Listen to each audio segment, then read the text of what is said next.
Welcome back, everyone, to another episode of Talking God and Politics with Mark over there, Mike, and my beautiful wife, the eye candy of the show, Denise.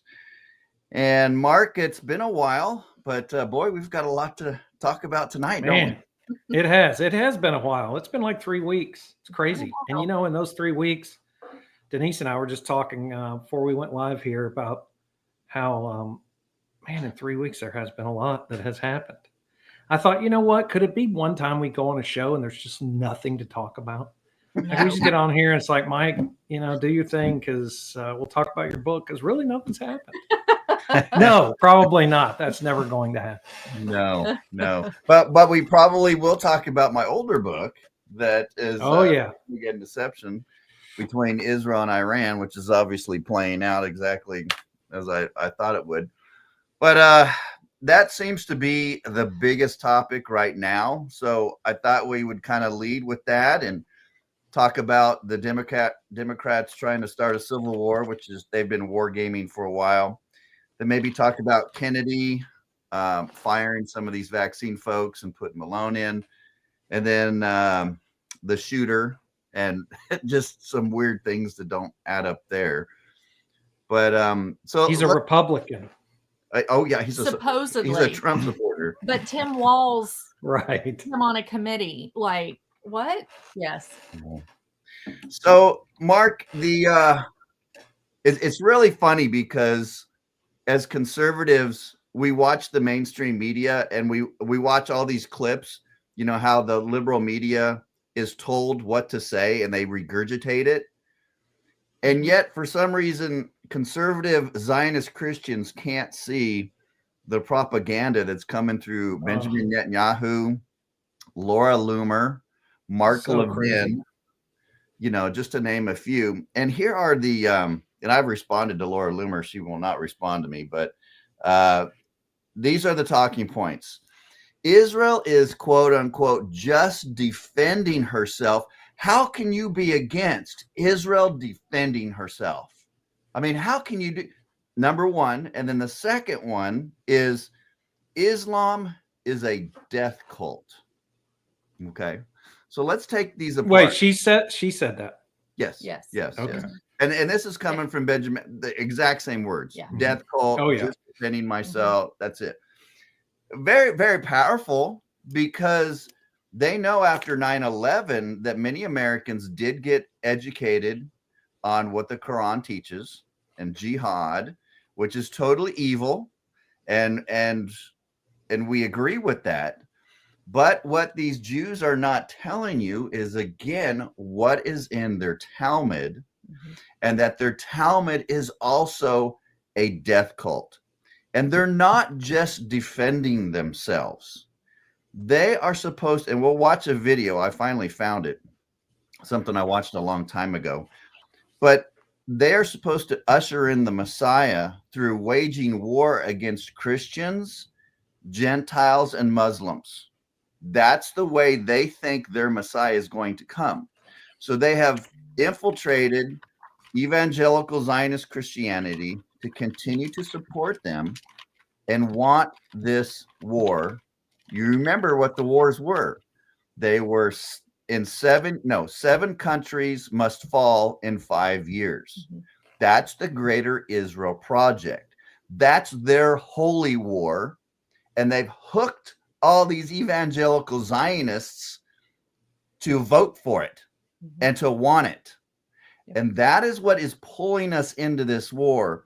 And we can, my wife and I always debate President Trump and just how much of a Zionist is he, or is he just kind of going along? Well, I was going to say, Lori Loomer, how much of that? I mean, does she even understand like the Talmud and all of that? I think she's a nominal Jew. Right. And I love Owen Schroyer to death. I've listened to him. He's great. Eric Rice is a friend of ours. He's interviewed Owen. But I can tell there's just a real shallow scriptural base for Owen and a lot of the guys over at InfoWars. You've got a couple of Catholics most of the time do not know scripture at all. Alex Jones is a charismatic cuckoo. He has no grounding really in scripture either. So I'm watching Owen Schroyer trying to counter what Loomer is saying. And I'm telling Owen, go to the Talmud. Right. Like he's just using basic logic. Like, I don't have to support Iran and I don't have to support Israel. I don't want your holy war crap here, which is good common sense. But you have to counter what she says with, now, wait a second, Laura, let's talk about what's in your Talmud, because your Talmud is very offensive. And that's the thing, because if she's saying she's a practice, she can, I mean, tons of people call themselves Jewish. I mean, but if she's saying, oh, yes, I'm a practicing Jew, then you have to go, okay, what is it? A lot of people say they're Catholics, and then you start talking to them about Catholicism, and they're like, what are you talking about? Catholics do that? And you're like, yeah.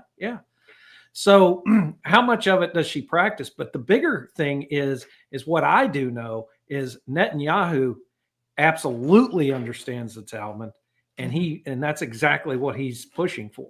And there's no question about that. Yeah. And I wanted to lead with this because I asked Laura, and of course she won't respond to me, probably because I don't have enough numbers behind me or something. But I asked her about Bibi. I said, well, come on, let's talk about the rabbi's prophecy over Benjamin Netanyahu and how he's supposed to usher in the Messiah through waging all this war. And of course, I got no response. But let's look at this video because it's actually the discussion. Oh, I didn't do share screen before. Can I do it in the middle of the show? Let's see here. All right, you guys talk while I do this. I forgot to. Sorry, guys. Yeah. Technical. What's the video on? I'll show it here in a second. Is it on X or is it a YouTube thing? No, it's a YouTube video I had to find. But I pulled it up on my my X account, so I just got to share my screen here. Well, we've got a few people in here. Oh, here we go. All right.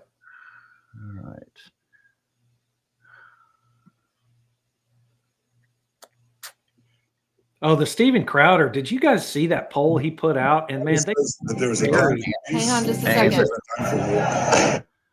Find this. Religious figures in. They said even in the greatest darkness, if you light a candle. Moshiach. Over the next decade, the two men developed a close relationship. Soon after entering Israel's parliament for the first time, Netanyahu paid his respects to his mentor.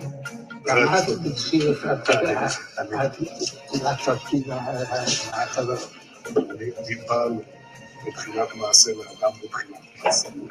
ואני מתכוון לחזור אליכם. כי סעדי כאילו מאיר ותשע עשר אנשים. לבד מביא תסרה שלי, כאילו שהקודש ברוך הוא לצד הזה.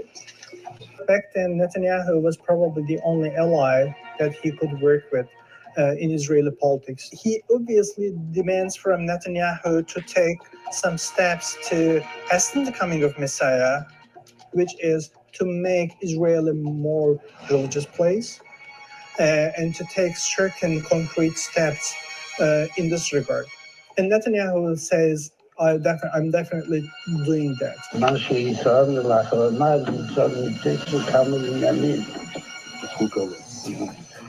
מה שלא יאות, וגם משהו שעדיין משאיר ליבו.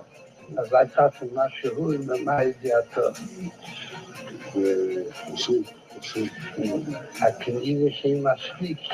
Apparently it's not enough. He's pressuring him to wage war to bring Messiah. The Rebbe never visited Israel, not once, and yet from his home in Brooklyn, he was able to influence Israeli politics.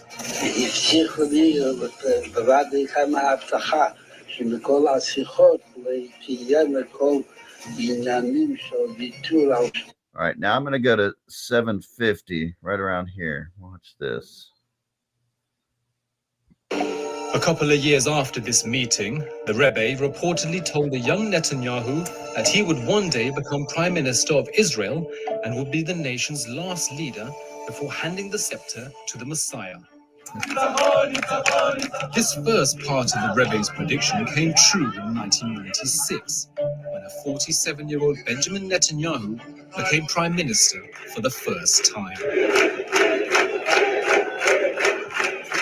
But his government fell just 3 years later. For a while, Netanyahu withdrew from politics. The Rebbe's words faded into history until a decade later, Netanyahu became prime minister for a second time. העם רוצה שינוי. העם רוצה ללכת בדרך אחרת. הדרך שלנו ניצחה. היא הדרך שתוביל את העם. Netanyahu's second premiership lasted for over 12 years, until he was eventually ousted by his political opponents. Another setback for anyone who believed in the Rebbe's messianic prophecy. But Netanyahu was back just a few months later, forming a coalition with ultra-Orthodox and religious Zionist parties. He began his third premiership almost exactly a year ago. And it's been a tumultuous year. His hardline government has massively accelerated the construction of Israeli settlements in the West Bank. Now, you got to realize the people that he is surrounding himself with are extremists. Like, they believe in ushering in the Messiah through war. And there's a lot of people in Israel that realize this and don't want Bibi in. But Bibi is a part of this messianic zealot form of Judaism that is very dangerous. And, you know, he's trying to stay in power by war. You know, yeah, just and like actually, Zelensky and all of them. yeah, and I don't understand that. I mean, I would think the people at some point would get tired of it, and I don't know when their next election is. It looks like it's every 2 years. Is that right? That's weird. Anyway, because it seems like he was elected every 2 years. But Ian Carroll talks about that. Let me. I think it's. Let me run that clip. I think it'd be good just to go right after what you did here. Why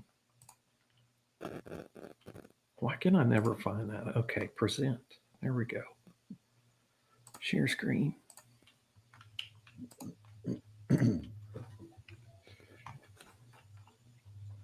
Because whether we like it or not, Israel is pulling the entire globe into this conflict. Our own politicians are pulling us into this conflict by funding it, endorsing it, and passing speech laws in America if you question it. And the ultimate tragedy of this genocide is that in many ways, it's only possible because this one cowardly, evil man would rather watch the whole world burn than face the consequences of his corruption. He would rather tear down Israel's democratic system, the only democracy in the Middle East. He would rather let his own people remain in Hamas captivity, rather let his own people continue to die in war, his own economy crumble, his own nation and people's goodwill evaporate all around the world, than face justice. Benjamin Netanyahu has opened the gates to the most vile, supremacist, fascist wing of Judaism to take power in Israel and to slaughter Palestinian men, women, and children. He has opened Pandora's box and crossed a line we will never return from. And he's doing it all to save his own pathetic skin. Yeah. So you can clearly see that it is not Israel just defending themselves. They instigate this crap all of the time. Are Muslims guilty too? Yes. Is the Quran violent? Yes. Do they hate America? Yes. But Jews do too, that follow the Talmud. They hate Americans too, except they're not stupid like the caveman Muslims and chant death to America. They're smart. We're going to take over your economy and your currency and your media. Then we're going to buy your politicians. Then we're going to blackmail them, and we're going to control you from within. They're a little bit smarter. But Laura Loomer, don't give me your crap that you guys are just playing defense and that Muslims are the ones that hold to a death cult, because you hold to a death cult. Oh, it's all over Fox News. It's all over the place. Oh, it's all propaganda. Fox News. Oh, it's unbelievable. And I'm like, you know, most people are going to buy this, and that's what sucks. Thankfully, most people still don't want war, but they're like, oh, they're just defending themselves. And it's like, what? They were the ones that attacked. Mark, what is your take? Because my wife and I have been debating it. What is your take on what Trump is doing? Because to me, he's talking out of both sides of his mouth, and for a guy that didn't want to be a politician, sometimes he is a very pragmatic politician that talks out of both sides of his ass. But what are your thoughts on his strategy here? So I'm glad you brought that up, because I saved this because I wanted to comment on this. Let me share it real quick. This is what Trump's good at right here. So Matt Gaetz, facing immense pressure to strike Iran, President Trump proves, and this was 6 hours ago, is a force for, now I don't know about that, but he does say Iran and Israel should make a deal. This is what Trump is about. Now, there could be a lot of people in his ear, that would eventually force him to maybe do something he doesn't want to do. But this is what Trump is about. It's about making a deal. Just like he says, India and Pakistan, I got them to stop. He said, I got, his first administration, I got Serbia and Kosovo to stop. I stopped it. Another case in Egypt and Ethiopia. This is what Trump is good at. And I think ultimately that's what he wants to do. He wants to make a deal and stop the war. He's the only peace president we've had, since Carter, I guess. Yeah, go ahead, babe. So I think that's what, if you just take him for who he is, that's what he is about. He goes, I want them to make a deal. And yet he constantly talks out of both sides of his mouth, which is so wearying to me, because he does the same thing when it comes to Russia and Ukraine, right? He'll denounce Zelensky and Ukraine, and then a week or two later, oh, Putin is so bad and so horrible, and look at what Putin is doing.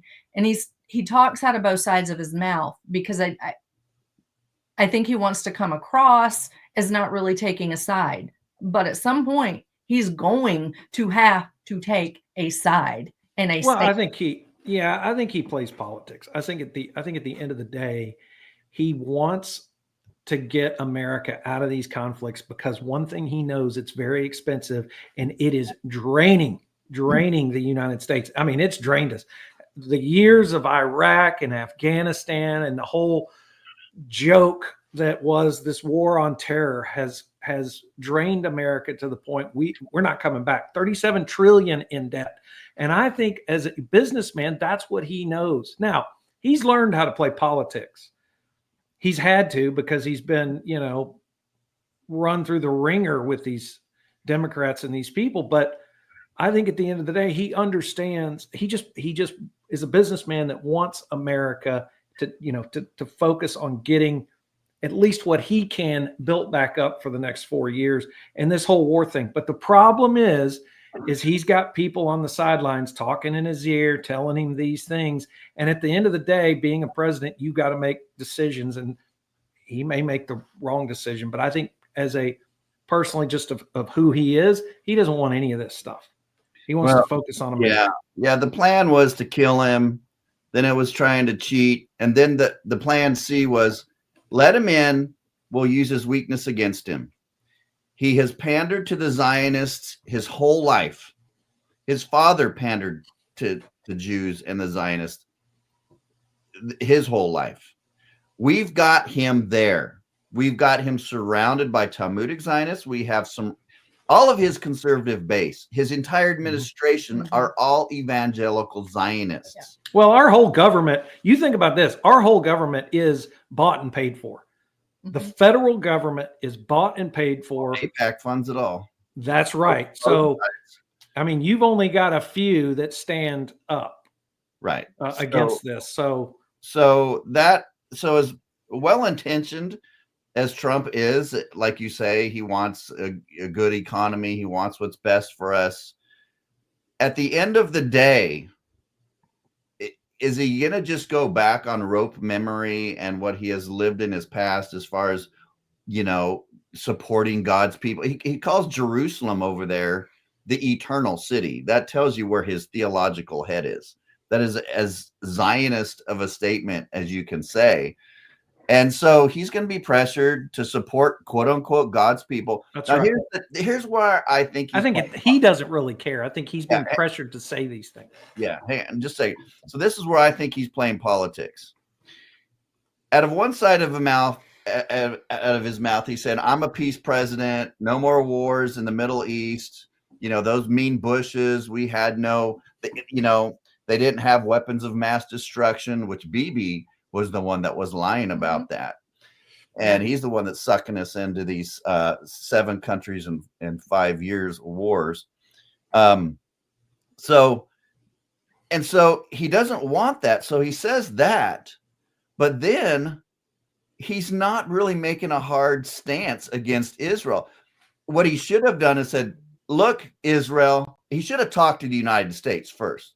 He should have addressed the nation like a real president would and say, hey, look, you know, I know a lot of you support Israel. You have religious feelings, but I'm the president.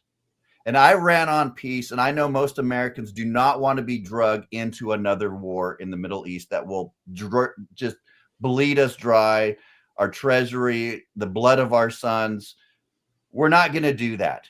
And if Benjamin Netanyahu and Israel want to go into this war, Benjamin Netanyahu, know now, and from the American people, we will not support your war. We will not fund your war. Now, that would have been a man of integrity. That would have been a man of courage. But Trump is not that man. Trump is a pragmatist.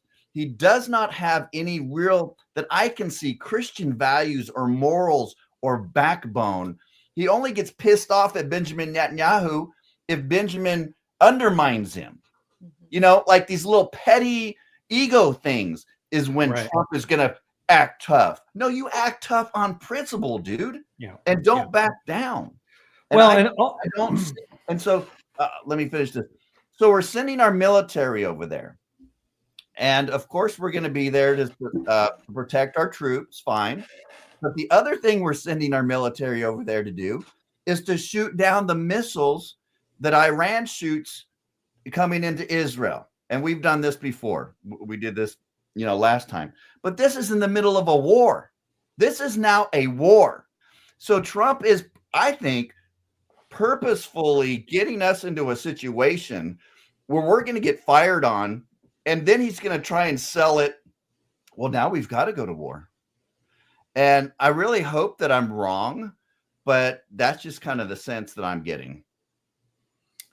Well, there's going to have to be a false flag to get it in motion. First of all, only thing that the president can do is send money, which technically they shouldn't be able to do that. But all they can do is send money and send arms. They cannot declare war. So if we declare war on Iran, it has to come through Congress, and that will never happen. They're all Zionists. What are you talking about? It will not happen. I've got all Zionists. They're itching to say, let's go defend. I get it. And people. Now there could be a false flag. There could be another 9/11 event. And that if people actually believe that Iran did it, then yes, Congress will go and declare war, and the American people will Cotton, Mike Johnson, they're all. No, I know, but there is no way. If you look on X, no one, I mean, Steven Crowder or whatever, and you know, he's ready to go to war, and his entire viewership said no. He couldn't even believe the poll. He was like, well, there's going to be a false flag. Something's going to happen. AIPAC funds them. They don't care what the polls say. They think that they think that God has put them in this position to start Armageddon and get the rapture. They don't give a rat's ass, Mark, what the polls and the people are saying. There is hardcore Zionists that have been allowed to infest our government. Congress has no for it. Bibi's got them by the, you know what? The Congress has no spine. They would not vote for a war. They haven't voted for a war since World War II. So I mean, come on. They'll vote for this one. Well, we'll see. It'll have to be there will have to be an event. There will be. It'll happen. Oh, absolutely. And there probably will be. And the American people will go stupid like they always do and not listen to reason. Maybe not. I hope X, and you know, because I'm feeling good about what I'm seeing on X and how people are being more rational and thinking through this. But, and emotions run high when things happen. I mean, you remember 9/11. Emotions ran high. And then it wasn't until 10 years later that we're like, okay, that was kind of stupid. You know? We're a little late after the banksters have made their billions. Okay, well, this is a good transition then into our next topic, Civil War. We're talking about false flags. So what do we have here?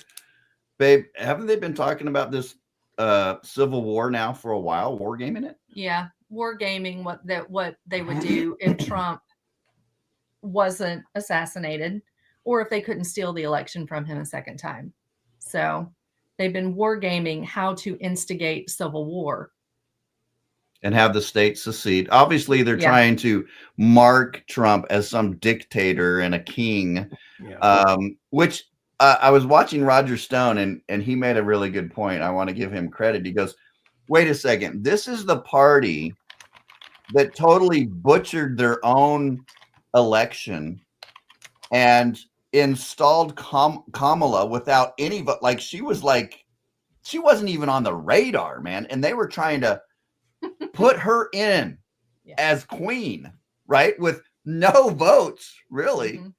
So it's kind of funny that they're trying to paint Trump as this dictator when thou art the man. Yeah.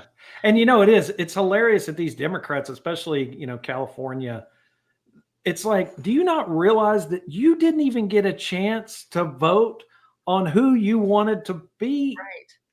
The party of democracy. Yeah, it's like it goes right over their heads, and they're just like, yeah, we want Kamala. I mean, it's crazy. So I'm okay, and I will tell you this: I am okay with California seceding. Look, their GDP is $4 trillion.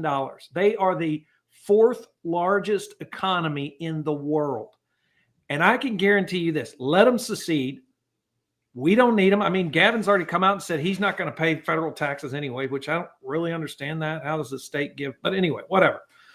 Let them secede. I guarantee you they will go from the 4th largest economy in the world to a 3rd world country in less than 5 years. Yeah, but that's what they want. That's what the globalists want. Yeah, and that way we don't have to support, our tax dollars have to support these idiots. We don't have to do anything. They would have to go. Let them secede. I mean, they are ground zero for illegal immigration, mainly because illegal immigrants give them more congressional seats. Right. Without them, and one of the reasons why they're fighting so hard. There's another good reason. We won't have to worry about that anymore. Is because they're trying to get rid of the illegal immigrants, which would drastically change California's status in terms of their electoral college, their congressional seats, everything. Drastically changed. Well, it's already happening. You go look, you can Google it. It's going more red than it's ever been. Some people are saying it's going back to the Reagan years when he was governor. We'll see. At the end of the day, I'm all for states' rights and secession. I think states should get back to understanding that they are in power, not the federal government. It was never designed that way. And if California wants to leave, let them go. But they'll come crawling back. But now we have this shooting in Minnesota of these 2 lawmakers that voted against their party. But the shooter is supposedly a Trump supporter, but Tim Walz put him on hired him, appointed him to some kind of committee, but he's supposedly a Trump supporter. I mean, talk about a botched false flag, because I think that's what this was. That's what I agree. When I saw that was the first thing I thought. And then when it came out that he was, because I think Tim Walz is just a moron, and he didn't even realize, he probably didn't even realize it. And it blew up in their face. 100%. Because nothing is adding up. Nothing at all is adding up. But I do think that it was designed to be a false flag, to say, look how deranged MAGA is, that they're going after Democrats for even voting against their own party. That's how deranged MAGA is. And look at like what's happened, I guess, over the last 3 years, 2 years, 3 years. You know, the assassination of the United, what was it, the healthcare CEO? Yeah. Mm-hmm. He was assassinated by a Democrat. The now this, you know, both assassination attempts on Trump were not Iran. They were both found to be Democrat supporters. Mm-hmm. And now you have this assassination on these two, and it turns out, I don't know how they're spinning it that he's a Republican. They can't. I mean, he worked for Waltz. Yeah. I mean, what the hell can they, you know, make him a Trump supporter? It doesn't make any sense. They did not get out in front of this to tie up the loose ends at all. It was a complete and total botch. Yeah. But let's talk about the elephant in the room. And my wife and I talked about this a lot last time Trump was in power, and he did not invoke the Insurrection Act during all the riots. You may come from a different place than I am on this, but I believed he should have. I believe he did not do it because he's a pragmatist. I think he had some pollsters in his ear and said, don't do this because they're going to spin it this way and you won't get reelected. So he let MAGA people get shot in the head, and in the country, and businesses completely burned down, and you know, to make him look like he wasn't something. And I've told my wife so many times, this guy has got to grow a pair and not be this pragmatist freak. He just has to do what's right. If Christians and patriots are getting shot in the streets by George Soros and communists, we have the receipts, Mark. We have the NGOs who were funding the illegal immigration, the invasion. We have all the receipts. It is a clear insurrection. There's no debate about this. What it comes down to is, Mr. President, do you have the courage to not give a crap what people are saying and just do the right thing? Because this is an insurrection. They have war gamed this. They've talked about this. This isn't theory. The Constitution is extremely clear on this, that the president has this right, number one. And number two, he actually can call upon militia in each state when there is an insurrection and deal with it. So if the militia, they're going to go down, this is the road that Trump is going to have to meet them on, and he's going to have to do it legally and constitutionally, and he's going to have courage. So the militia is, I guess, the National Guard, but is the National Guard owned by the state? I mean, even Gavin Newsom came out and said, you can't use my National Guard for X, Y, and Z. But yeah, he can, if that, you know, that is the militia.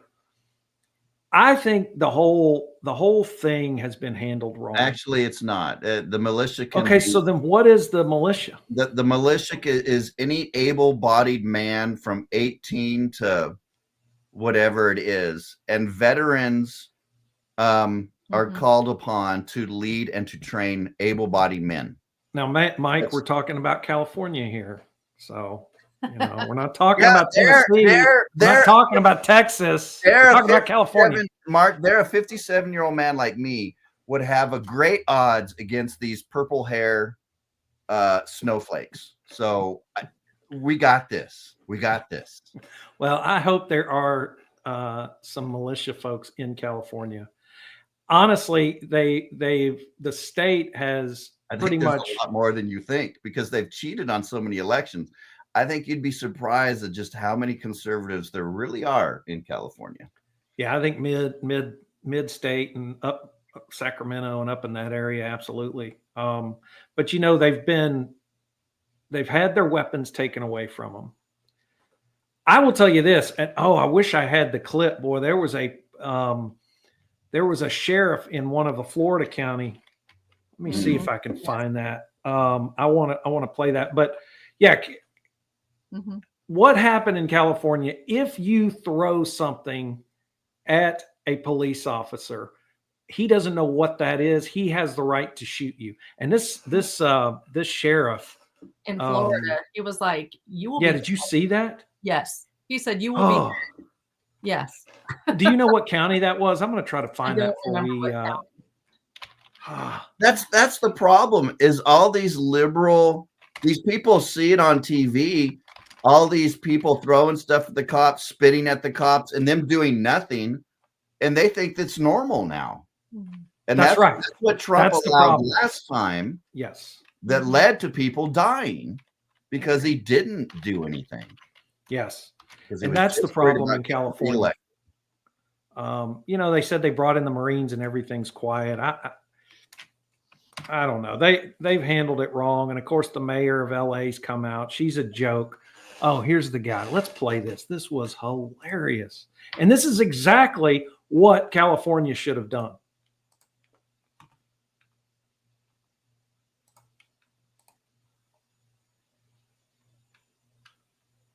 You are going to jail. I'm gonna break it down for you. All right. And if somebody wants to know what I mean by turn violent, all right, this is what I mean. If you resist lawful orders, you're going to jail. Let me be very clear about that. If you block an intersection or a roadway in Brevard County, you are going to jail. If you flee arrest, you're going to go to jail tired because we are going to run you down and put you in jail. You try to mob rule a car in Brevard County, gathering around it, refusing to let the driver leave. In our county, you're most likely going to get run over. And Amen. If you spit on us, you're going to the hospital and in jail. If you hit one of us, you're going to the hospital and jail, and most likely get bitten by one of our big, beautiful dogs that we have. If you throw a brick, a firebomb, or point a gun at one of our deputies, we will be notifying your family where to collect your remains at. Because we will kill you graveyard dead. I love it. We will kill you graveyard dead. To stop. You're watching what's taking place out there. You're seeing police officers that are being attacked, being spit on. That is now, it should have been handled. Yeah. That's how California should have handled people like that in the country. You will be graveyard dead if you spit, throw anything, point a gun, anything. Because you don't know, that could be poison. Who knows what they're throwing at you? Oh yeah, I know. Oh yeah, it was great. That was all right. Well, did you know that Mayor Bass, the California mayor, that she was part of training people in a communist party that was involved in the bombing of the Capitol and pardoned by Clinton? Wow, really? Is that underground folks? No, it was a different one. It was a group called M19, something like that. I saw that posted a couple of times on X. I thought that was really interesting. Which, by the way, you look at what happened in January 6th, and you look at what went on and is continuing going on in LA, and you tell me, you know, come on, who's the criminal? It's like we're totally backwards, 180 degrees the wrong way. That's why I'm saying, California, please secede. Just go. Take your $4 trillion and go. And then, you know, in 10 years, you'll come crawling back because you'll be a third world country with no money. They'll come back. I mean, that's what they're trying to do. They're burning the American flag and waving the Mexican flag. That's the definition of an insurrection. I've got a totally different take than you, Mark. I'm not going to give up that property, that income to a bunch of communists. They are going to come under federal government. If we have a decent they need to send that sheriff over there then. Exactly. Be the sheriff of LA County. He needs to be the right-hand man to the president to exactly give him a little bit of a backbone. But I have a totally different. I think Trump needs to go in there. I think charges need to come against Newsom for being a traitor, and these Democrats that are funding these the bricks and all that stuff, they need to be criminally charged. And who's been charged? How long has he been president? And no one has gone to jail for nothing. We haven't seen the Epstein files. I mean, this crap is getting old. He better start doing some stuff. So have you seen Tom Fenton come out and say that Kash Patel and Dan Bongino are captured by the deep state, and that's why nothing is being done? I did. Yeah. And Cash did. He went on with Joe Rogan. And totally destroyed himself. Yeah. And he has no integrity anymore. He's a liar. He totally lied. And Dan Bongino's come out, and he's been a little honest, but I'm telling you, man, they're in the Mordor over the Potomac now. They're just sucked into the swamp. I can't trust anybody. You know, once you get taken in, it's a very short amount of time, and then you're just not the same person. That's pretty scary, isn't it? You know, maybe I kind of like Dan Bongino. There was some sincerity there, but it's just you're the man now. I can't really trust you. Getting back to the Israel thing, Fuentes did a thing where he's like, "Where is this coming from?" Now he did a show previous to this. I guess this was on June 13th. Yeah, I guess it was on June 12th. I love Nick Fuentes. And he's got a little bit of a potty mouth, but it doesn't really bother me. I know it offends some people, but and he says everyone tuned into the show last night because I was right. I'm going to skip the part where he spends like half of it telling why he was right. But this gets in the responses before anybody else. You can play the whole thing. That's fine. I think we watched that. It's good. Genius. Okay. I was right about everything. I mean, look, people saw that Iran was hit with a Pearl Harbor-like attack from Israel, and they tuned in to my stream. I had the biggest stream, as far as I'm aware, of any political commentator last night, and I'm proud of that, and I'm grateful for it. But I think that says something.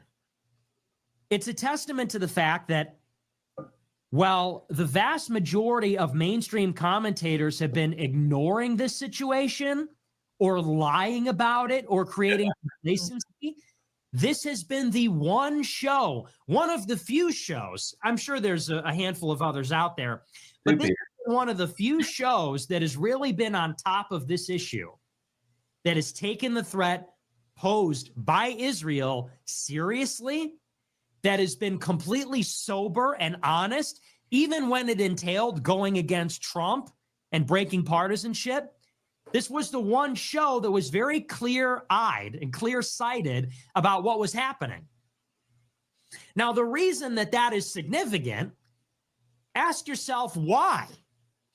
Why is it that this show, the anti-Semite, the worst person just said something you agree with, why was it that I got it so right, so precisely, before anybody else for a long time?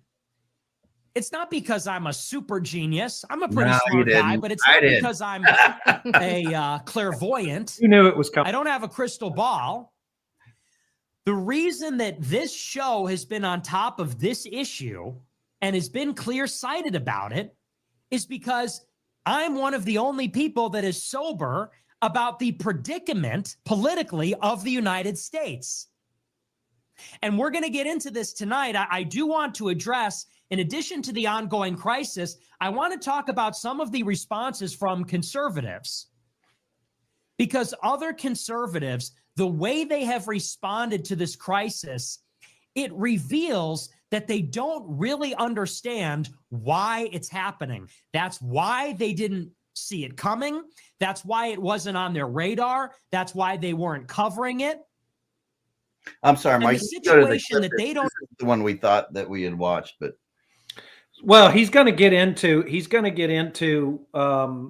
what he thinks is pushing all of this for the United States to go to war, and I think he's dead on right. That's why I kind of wanted to skip the beginning, because he basically just saying how right he was. But technically, Mike, you're right. That your book nailed it. When was that published? 2021. The first cover actually had Trump on there with a Zionist whispering in one ear.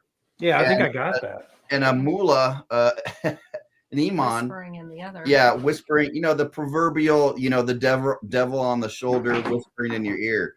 And so are you saying that I have a rare copy? Okay, so all right, so I got to get you to sign it, because then it's going to be worth something. I don't even have any of those copies anymore. They sold out. I've got one. All right, bud. Next time I see you, you're signing it. But the missing puzzle piece right there is the kingdom of heaven, right? So if he understood preterism and he understood what Christ's kingdom is about, he would be able to resist the Zionist temptation to go to war, even the evangelical Zionist temptation to go to war. And he would be able to confront Islam, and it is a death cult. But the Zionism is a death cult too. And he's got to be guided by scripture. He has to be surrounded by godly men who know scripture, and he is not. Well, and I think Fuentes here talks about some of the Jewish billionaires behind the scenes causing certain things. And I think some of them fully understand, because I said, who's going to really understand about the Talmud and this Talmudic thing? But I think some of them do. Anyway, I think he don't understand. Ask yourself, if Iran didn't want the war, if the United States didn't want the war, the entire region, Saudi Arabia, Qatar, the Emirates, Turkey, Russia, Europe, China, none of them wanted the war. The American public didn't want the war. And yet the war has arrived, and everyone is being dragged into it. No one seems to be able to stop it, least of all the American president. Why? The answer's simpler than you think. If the whole world opposes the war, but the war arrived anyway, and as we have discussed and as we've analyzed the situation over the past couple of years, the driving force behind the war was Israel and the global Jewish community. The state of Israel and very powerful American Jews, as well as Jews in other countries that have exerted influence on the U.S. government and on other governments to accelerate this confrontation on behalf of Israel. And I think that's exactly what Trump is experiencing, and he is trying his best to ignore it, but it's difficult. I mean, what was that billionaire? He came out 2 days ago and was like, the United States needs to support this war. I forgot his name. I'll have to look it up. But anyway, Fuentes is dead on. That's what's going on. He always is. He's only lost one debate, and that was with Jay Dyer over Catholicism and Eastern Orthodox. It was like, a pot calling a kettle black, but it was good. But Nick Fuentes is sharp. He's taken on Alex Jones, totally destroyed him in a debate. Totally destroyed him. And now Alex has him on all the time, or is he working for him? Something's going on there. Yeah, which is interesting because I don't know why Stu Peters isn't allowed back. Because again, I think that dude, he's got a lot of anger, man. He's got a lot of anger. And I think he needs to just chill a little bit, and then I think people will be more receptive. I think Alex, he's very angry. Yeah, he's very angry. Maybe he's on the roids too much or something. I don't know. I don't know, man. I like Stu though. He's still my boy. I still like him. But yeah. So Nick Fuentes is awesome, and we encourage our people here. I mean, he is a Catholic. I mean, you're not going to get good theology, but Nick Fuentes is articulate. He does understand the Talmud. He understands some scripture. We're the new Israel of God because, Catholics are all millennialists. You can't defend that position consistently like a preterist can. But he's very knowledgeable, and he's very knowledgeable about their political connections with AIPAC and the billionaires. And so we encourage you to listen to him on those issues. Yeah, absolutely. The more I start listening, the more I'm liking him, man. We're all students. I mean, we're obviously not in competition with other people. We love doing this. And if there are people that are better at what we do, and we want you guys to grow as well. Absolutely. So, Babe, why don't you introduce what Kennedy is doing? Oh, I just thought, just because I'm a nurse, so I always like to interject something medical in there. Absolutely. RFK Jr., he fired all of the 17 members of the Vaccination Advisory Board. Fired them all. Of course, there's been some really good hearings that Senator Ron Johnson has had that is completely unveiled just how unsafe and not regulated the vaccine program has been. They have never been tested under a double-blind placebo test. They've always only been tested against other more vaccines harmful that are vaccines that absolutely horrific. Probably the ones that Bill Gates tested over in India and Africa to produce all the birth defects and the HIV and everything else that has gone on in the third world countries. Which I don't know which African country, but they want him for crimes. Yes, India does too. He's not welcome back. He goes there, he's arrested. Yes. Which I hope, never mind. I won't say what I think about Mr. Gates. So anyway, I just thought that was interesting. And the first person he appointed to start heading up that advisory board was Dr. Robert Malone, who is admittedly the inventor of the mRNA vaccines, but has also come out and said just how dangerous these vaccines are, that they are. Nice. Yeah, that's the guy. What's his name? Dr. Robert Malone. Yes, he was the one saying during this whole pandemic thing, saying, here's why I think it's wrong. And, oh, by the way, I invented this technology. Yes. Yeah. Mm-hmm. Great. Well, it sounds like that RFK Jr., unlike Kash Patel, is actually doing what he said he was going to do. Doing some things. And RFK Jr. has also come out and said that something about Israel. This Israeli-Iran war is not our war and that we shouldn't be involved. Well, he is a Kennedy, They did understand that. Well, yeah, but this one hasn't. In the past, he's been very Zionist. Oh, has he? Okay, I didn't know. Oh, yeah, which causes a lot of people to shake their head, like me, like, what the heck? When Rabbi Shmuley is sucking him all the time and he's kissing his butt, and I'm just like, what is going on here? But I'm glad. But Kennedy has a sense of loyalty to the president as well. So if the president is leaning in the direction like, I don't want to go in this war, Kennedy's going to follow suit, which is good. But that contradicts some of the stuff he said in the past. But I'm glad that he said that. And the more people that say this isn't our war. Yeah, absolutely.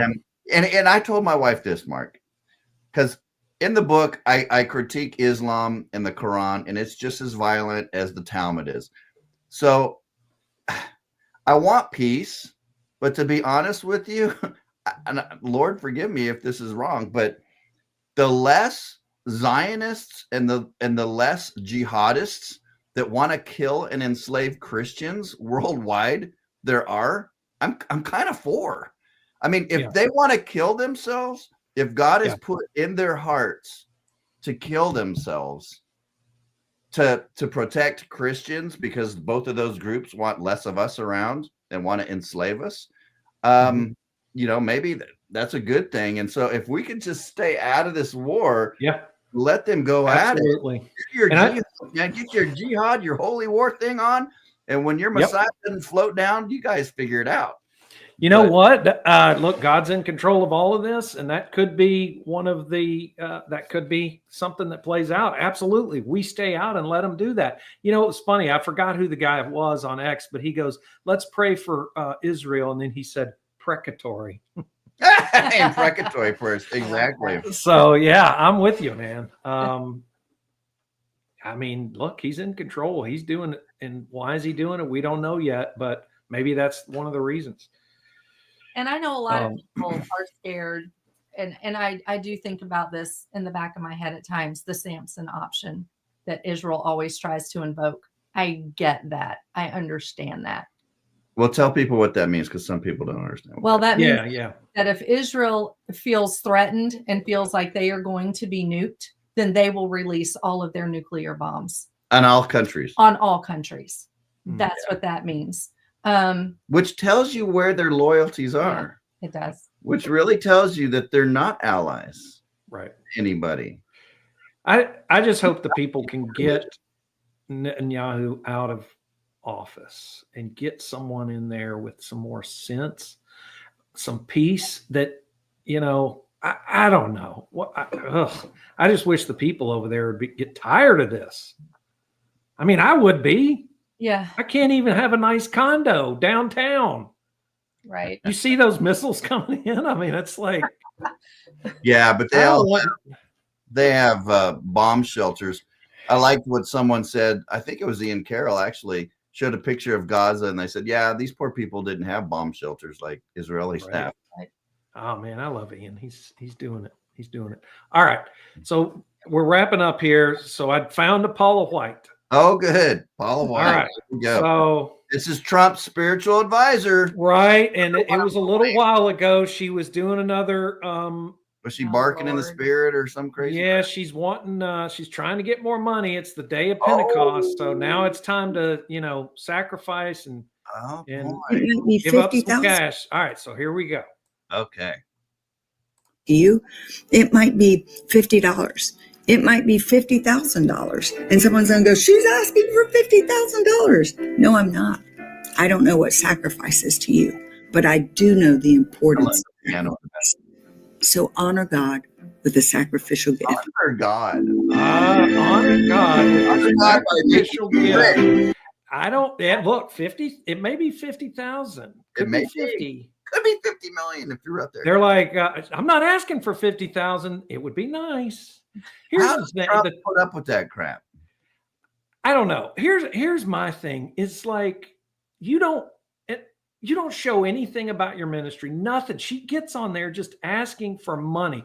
Well, she doesn't. An apostle, Mark. Come on. It's not. Hey, you know, we need people to donate their time. No, it is sacrifice your bank account. And if it happens to be 50, the more it hurts, the more money you give, the better. Right. That's what it's about. She's an apostle. She's a prophetess. I mean, she doesn't need anything else. And she's saying, you know, people are saying, yes. She talks to God all the time. Yes. She needs that 50,000. I mean, she's got her. Do you know that? Look at this. She's got her. It might be 50. She's got the website, Paula White. She's got right to Paula White. She's got a phone number. You can call her directly. I mean, it's all about Paula White. I guess the church. Look at the piano player's chops, man. I guess the church is Paula White in Orlando. I don't know. Oh my goodness. Oh yeah, she's back at it, asking for money. You're not getting a crystal cross this time. Well, maybe for 50 grand, but you know. You don't even get an angel this time. She was promising angels. That's right. It was yeah, that's right. 1,000, you at least get a couple angels thrown in. I don't know. Protection. Ridiculous. All right. Anything good, Denise? Anything good in the chat? I was just going to respond to Jason and say, yes, he mentioned something about once we realize that viruses don't really exist, that bacteria and parasites, there's always been a massive, huge debate within the microbiology world about viruses really not existing and being more parasitic in nature. Yes, I am there. I track with you. I get it. I get what you're saying. I track 100%. Well, like Racer X, he says Netanyahu and company are psychopaths. True. Absolutely. 100%. You know, when you use that term messianic complex, I mean, Benjamin Netanyahu literally has, like, some of the Israelis, the religious folks, they think he's the Messiah because he's waging war against the infidels. And some of them believe he's the one that prepares the way for the Messiah, which was the video I showed you, which again, that role is waging war. That's how they bring in the Messiah through all this war and bloodshed and killing Christians and Gentiles. And well, he's definitely preparing the way, because as soon as he said on national TV, we're going to war with Iran, he jumped on a plane and went right to Greece. Yeah, what a tough And he's guy. like, you guys got it. I've already planned the way for the Messiah. I'm heading to Greece. I've done my job. I'm out. He called up Biden. Hey, Matt Biden, you want to go to the beach with me, bud? Yeah. He's like, I've prepared the way. Now I'm heading to the Mediterranean. I'll see you. Jeez, what a tough guy. What a tough guy. Yeah. Maybe he's back now, but yeah, that's what everybody was saying. He went to Greece right after he declared. No, their dome isn't working very well, Mark. No, and that's our money. By the way, that was our money. I want a refund. Yes, all of it's our money. It's all our. How much money did Obama give them? And then, you know, I mean, we fund their missiles, we fund Israel's missiles, the dome. I mean, this is just depressing. It was our government. It was our CIA that went over in the 70s and knocked out the regime that was in Iran to install what we have now, just for the purpose of destabilization in the Middle East. If you look at pictures of Iran in the 70s, they look totally normal. They look totally civilized. Yeah. Until we did the coup and turned them into these the extreme nut jobs. They didn't wear hijabs and they didn't wear burqas in the 70s. Women walked around and looked like the United States. Absolutely. Yeah, Sal the Argonist, he's always doing memes, and I think he did this one I thought was really, really cool. Because that's the truth right there. That's reality. Yeah. Yeah. We are the Goy slave. Yep. And these evangelical Zionists, they're the useful idiots. They're the main ones that, which is sad because there are, you know, so many of them are brethren. And, you know, I even come out of that nonsense, which I have to remember, but it's all right. So I'm going to get this signed by Mike Sullivan, and we're going to put this up for auction. This is a one of a kind, and I'm Paula White. I'm going to sacrifice this for Paula. No. Paula White needs to pay $50,000 for that one. You know what? I may send her that. You know what's so funny? Here's my sacrifice. Read this. You know what's so funny about that cover, Mark, is I got so much flack for that cover. How can you have Trump on that cover? And he's such a controversial. And I'm like, no, you don't understand. Like the globalists are going to throw this war at him, and he's going to have to make the right decision. Oh, what are you talking about? Blah, blah, blah. Well, here it is. That cover has aged really, really well. Yeah, it has. Absolutely. Amen. Heck yeah. Yeah. All right. All right. We're at our hour point, and it's been a great show. There's just so much going on. We've barely been able to touch most of it, but I'm glad I was able to respond to Laura Loomer and Mark Levin and these lame talking. Oh, Mark Levin, I can't stand. You know, I mean, Israel's just defending herself. No, that's a lie. Number one, and Islam is not just the only death cult on the table here, folks. If you study the Talmud, that's a death cult, and they want Christians dead, and they want you to be enslaved to them financially as well, and they want to depopulate you. So don't tell me that you're not enforcing a death cult, Laura Loomer, because you surely are, as is Mark Levin. You are. She just doesn't understand. Mark Levin, I don't know. I don't like that guy. Levin's going after Tucker. These guys are going after Tucker. They are. Oh, they are. They are digging their grave. Hard. Yep. Going after Tucker is just, it's like going after Massey. Don't do it. Don't do it. Yep, it's going to be your demise because we got their back. You know, we really do.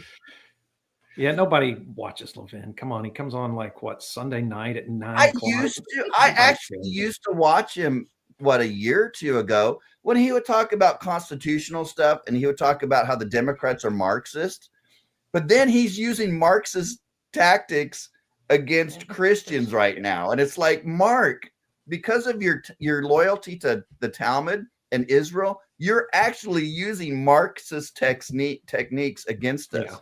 Like he would say, it's Marxist, you know, for these guys to say, oh, we're racist. Well, you're saying we're anti-Semitic.